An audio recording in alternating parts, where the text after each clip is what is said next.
राहुरीत अवैध वाळू वाहतुकीवर LCBची धडक कारवाई. 3,20,000 रुपयांचा मुद्देमाल जप्त. रात्रीच्या सापळ्यात वाळू माफिया जेरबंद. राहुरीत टेम्पोसह आरोपी ताब्यात. अहिल्यानगर जिल्ह्यातील राहुरी शहरात अवैध वाळू वाहतुकीवर स्थानिक गुन्हे शाखेने मोठी कारवाई केली आहे.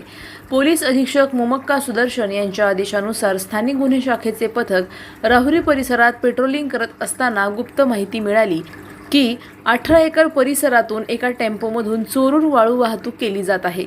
यानंतर पोलिसांनी तात्काळ सापळा रचून टाटा 407 टेम्पो थांबवला. चालक अकिल कासम पठाण राहणार देसवंडी याला ताब्यात घेण्यात आले.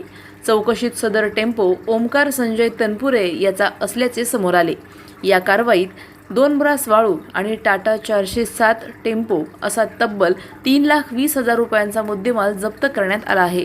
आरोपी विरुद्ध राहुरी पोलीस ठाण्यात गुन्हा दाखल करण्यात आला असून पुढील तपास सुरू आहे. अवैध धंद्यांची माहिती नागरिकांनी स्थानिक गुन्हे शाखेला किंवा डायल 112 वर देण्याचे आवाहन पोलिसांनी केले आहे. प्रतिनिधी जाकीर शेख, अहिल्यानगर. अधिक माहितीसाठी स्टार इंडिया 1 न्यूज पाहत रहा. चॅनलला सबस्क्राईब करा आणि अशाच अपडेट्ससाठी बेल आयकॉन दाबा.